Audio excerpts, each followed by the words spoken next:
for the rights of the youth. Now, the youth and the church and politics. What will you say about this? We want to say that the future of this nation actually lies with the youth, the young people. The future of this nation lies with our young people, and our prayer and our concern is that the young people need to know that there is a brighter future ahead of them. They should not just look at today. Today will go. They have a future ahead of them. And so being used by politicians and given handouts today will ruin their future. They need to look at the bigger picture. The bigger picture is the future. And we appeal to our young people to look at the bigger picture, which is the future. When these politicians come and they give the young people handouts, they are using them, they are landing on their shoulders to get to wherever they want to get, and they will never, come back to even make any room for them. So we want to challenge the young people to know that the future is more important than the present. So they should not allow the politicians to misuse them by giving them handouts. Remember a saying that says, he who teaches you to fish helps you better than the one that gives you fish. So these handouts, like somebody who gives you fish today, and then tomorrow you will need, more. But if they teach you how to fish, which should be laying a good foundation, making the environment and atmosphere in this nation conducive enough for job creation, so that our young people can be able to get jobs. Okay, thank you so much. That's Bishop Nalo with that positive insight. And last but not least, I'll be joined by one of the pastors from this Praise Chapel here in Mombasa, Pastor Elijah. Pastor Elijah, we know women in church and women in general have a very bigger portfolio when it comes to elections and in electoral perspective. Now, politicians have been using women just to reach the masses. What can you, as the pastor, tell the women and the church? Allow me to echo the words that Bishop T have, of course, just said in some few minutes ago, that during the days and the times of campaign period, the politicians will do anything in regard to, of course, them garnering vote. And more so, the church now becomes the place. The church becomes the target. And you realize that even in our churches, women are more than men. We have many women in our churches more than men. And so it is possible that the politician will come to church, would want to take the advantage, of course, of women. But I want to remind the women out there that they are key opinion readers, opinion shapers in this country. And no one should take advantage of the women in this nation. They are a powerhouse, and everybody knows that, including the politician. And so if somebody is coming to give you handouts, they are short-lived, like Bishop just mentioned, because if you give me 200 shillings today, if you give me 500 shillings today, and I am selling my inheritance, you see, I am selling my own inheritance. I'm selling my vote. My vote is my inheritance. The vote that I have is the future. So I want to remind every woman that is listening to me right now that their vote is their inheritance, and they should not sell that for anything. Let them vote for value. Let them give value for their votes. That would be my words. Well. Thank you so much. Thank you so much, Pastor Elijah, for that positive insight. Of course, the people have to look for. They have to ensure that they choose leaders, and of course, leaders who will be leading them in the right way. That's all we have from Mombasa County, and back to you, Serfine. Thank you so much, Michael Mwandiga. They are coming to us from the coastal region, talking to religious leaders in that particular region concerning what they have to say in regards to the role the church ought to play in politics in this particular country. And in studio, I've also been engaging Bishop David Munyiri Thagana of the Glory Outreach Assembly. Bishop, thank you for staying on and for sharing your useful insights so far in this conversation. As we're just about to wrap up, as we head into the next phase in the electioneering season in this country, we're just a few months to the 2022 general election. What would you advise in terms of what will work, making the relationship between the church and the politics of this country more healthy? And also, how can the church reclaim its glory, reclaim its authority, its power, its voice in terms of influencing the politics in this country and the leadership of this country? Thank you so much, and that's a great question. When I began, I said that I wear 3 hats. One of them is the presiding bishop for Glory Outreach Assembly. As the presiding bishop of Glory Outreach Assembly, I have advised the people that are under my authority that we have a key role to play in shaping the future of this country. Shaping the future of this country is beyond the political life of a person. For example, in Glory Outreach Assembly, we ensure we focus on improving the quality of the less fortunate, the orphans, the widows. Those people, we cannot abdicate that role at whatever season, whether it's political life or not. And we have ensured that they understand how vulnerable they are to the politicians because of the needs that surround those kind of people. We focus a lot on the church planting, particularly to those unreached people groups in Turkana Road or Marsabit, marginalized areas. We have prepared them in advance and told them that the food for today should not replace your future and the kind of life that you live. We focus on leadership development in Glory Outreach Assembly, and we have told the people clearly that everything will rise, all fall on the leaders they vote for and the leaders that they bring in place. With that in mind, we have encouraged our people to listen keenly to what the people are saying, and to look for very special qualities and what people are saying and what they are not saying, so that they can be able to elect the right people and participate in the development of our country. We have a key vision area in Glory Outreach Assembly for peace building and conflict resolution. And that is the one that is most active now. It is the one that is taking much of our time and our budget in preparing the people to be able to live in peace with each other, and to be able to not to allow themselves to be used by the politicians, because that is something that always happens. Last weekend I was in Laikipia, and the reason for being in Laikipia was to prepare the people there to be able to live, coexist with each other. As you embark on that exercise, what did you identify as the biggest cause of, the division in the country? It varies from one place of the nation to the other. In Laikipia, for example, right now at this moment, it's a very volatile place, and because of the communities or tribes that live there. Some are saying we have been there before, you are visitors. Some are saying you took our land, and therefore you need to leave our land now. And some are actually releasing their flock of cows and goats to people's farms. Now that is what has made people who have always lived together there begin to be very suspicious about each other. And I asked them, why now? Why now? You have been living here. Why is it that this one has known now that this is a foreigner in this place? And the answer is simply what we are talking about here. It is because it's a political season, and the politicians, as I said earlier, are going there to the people and dividing them so that they lure them, and that's their strategy. And that's why I say the role of the church. Yes, the role of the church is to unite the people, while the politicians divide them so that they can lure them and get their votes.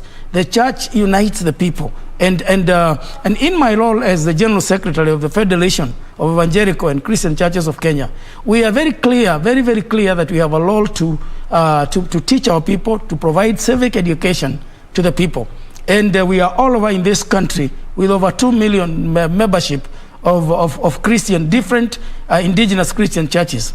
And we have made it clear to all of them and the clergy who affiliate to the Federation of Evangelical Christian Churches that we have a key mandate, and it's a good time for us to provide civic education, help people know what kind of leaders that they are going to vote. And we have a few qualities that we have told them to look for. We have told them, number one, listen to the vision of the leaders. Let them listen and hear whether they are telling you about the future.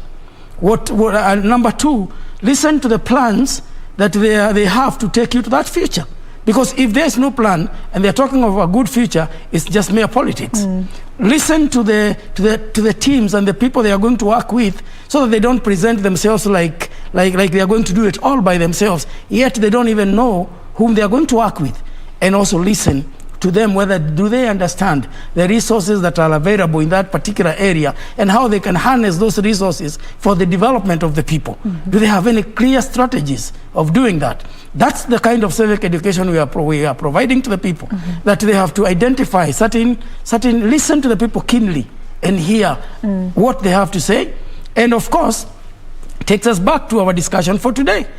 If these people come to the church, they don't have to talk about their vision in my pulpit, but outside the church compound, they are free to speak their vision, and I have a role as the leader also to listen to what they are telling my people, so that I can correct the error right there, or right there before it gets the people on time. Are you also, as you engage the populace, as you embark on this civic education exercise, are you engaging these leaders also? Is there anything, any talk, so that you sort of remove the toxic aspect of the politics of this particular generation? Absolutely. We do that all the time when we have the opportunity. We engage the leaders. That's why I said earlier that there's a lot that happens in the background that people might not know.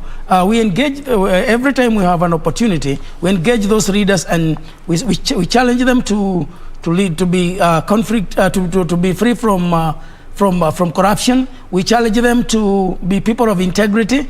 We remind them quite often that they went to the office and promised to even defend the constitution of the nation, and chapter 6, that leadership integrity is a simple test that every one of them can subject themselves to. Our civic education is not merely to the electorate. We also deal with the leaders. But then the opportunities are very limited to get them because they are very slippery. They will only want to come when they can speak. And that is why I said when we get opportunities, like now on 6th of November, I know I'll have presentations in Kawa and Dana as we do the groundbreaking. But I will also use that, my pulpit, to speak to them, because if I call them so that I help them to understand how to do their policy, they will not come. So and church leaders use that opportunity too. In October, I bring together all the orphans in Naivasha, and politicians will come, but I will use my pulpit to speak to them about what we are doing and what they should be doing. And every time we have an opportunity, we do that, especially as the federation. Thank you so much, and all the best with those upcoming exercises you have in your church. That is Bishop David Munyiri Thagana. He is the founding and presiding bishop of the Glory Outreach Assembly, also the General Secretary of the Federation of Evangelical and Indigenous Christian Churches of Kenya. He's also serving at the International Leadership Institute as the Director for English and Swahili-speaking countries. Thank you, Bishop, for creating time. We were talking about the role of the church in politics. Now I know that actually the church has a very big role in bringing back sanity in the politics and the leadership of this particular country. The bishop has shared with us how. Of course, that marks the end of our program. We are going to be paving way for the Swahili team to take it over from here. Kurunzi will be coming up next, and then later we will be having Tamrini. So do stand by for that and much more coming up right here on KBC Channel 1. My name is Serfine Achieng Ouma.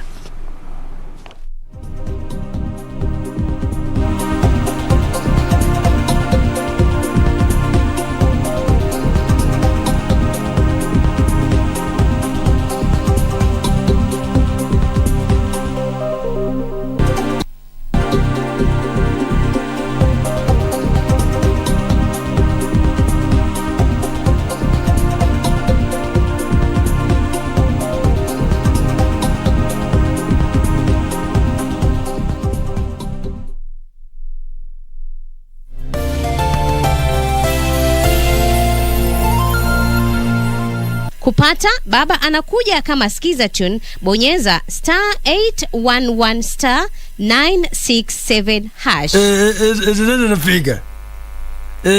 Ndio napiga. Mimi sijapotea. Niko tu hapa. Mimi niko hapa kwa mimi niko nakuja. Don't mind. Wacha tu sikate simu yako.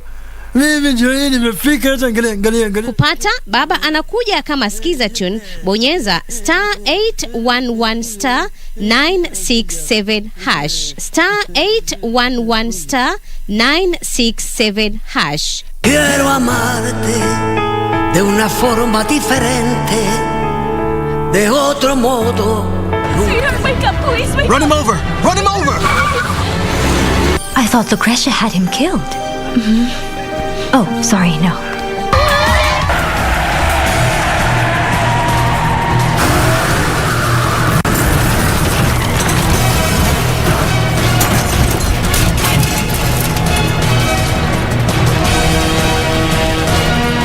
I have to get out of here. I can't let them put me in prison.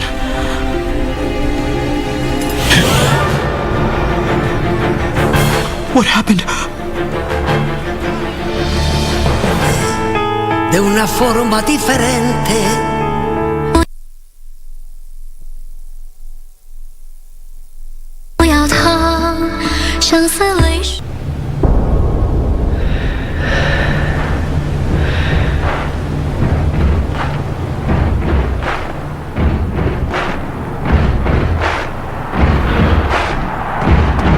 The excitement of the Olympic Games doesn't just stop there. As the biggest para-sports event, the 2020 Paralympic Games gets underway from the 24th of August to the 5th of September in Tokyo, Japan.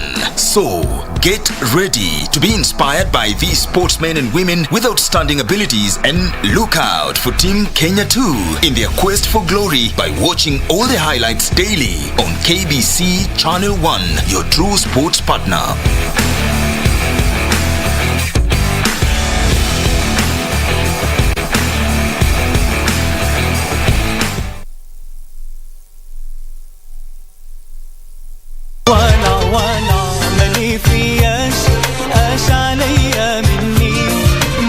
من رزقي لاش والخالق يرزقني الله الله الله الله ما في قلبي. Ambaye amevaa hijabu huheshimiwa na huepuka vitimbi ambavyo wanafanyiwa wanawake wasiokuwa na stara. Pia hakuna awezaye kumkabili kwa maneno ambayo kwamba ni machafu labda au maudhi, kwani anafahamu wazi kwamba mwanamke huyo ameshikamana na dini yake na vile vile anaheshimu utu wake.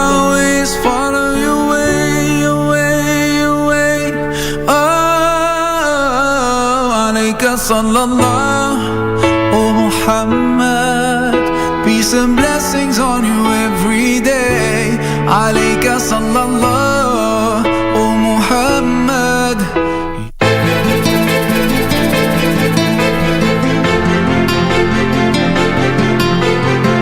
Suluhisho ni mwanamke atoke kwa nyumba. Chachelewa antipili, manake tiketi ankita mizizi.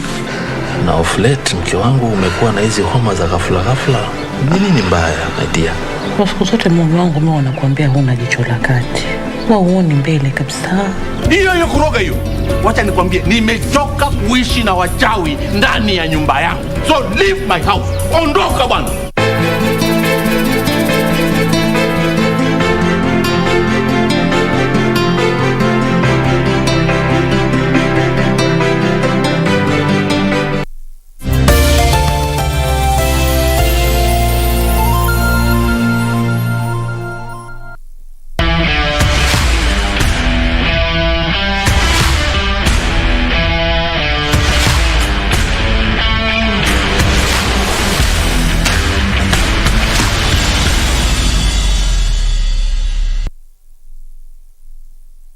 When Henry Wanyoike broke the barriers for the visual impaired athletes in Kenya in the 2000 Paralympic Games in Sydney with the first gold medal in the 5,000 meters race, little did he know that he had inspired many others to follow suit, among them Nancy Chelangat Koech.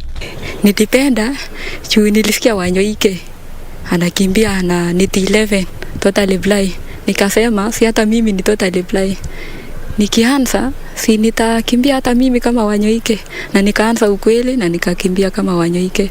1500 meters T11 complete visual impairment. Nancy Koech, who's actually been guided by her brother. Nancy will be taking part in her second Paralympic Games in Tokyo, having made her debut in 2016 in Rio, Brazil, where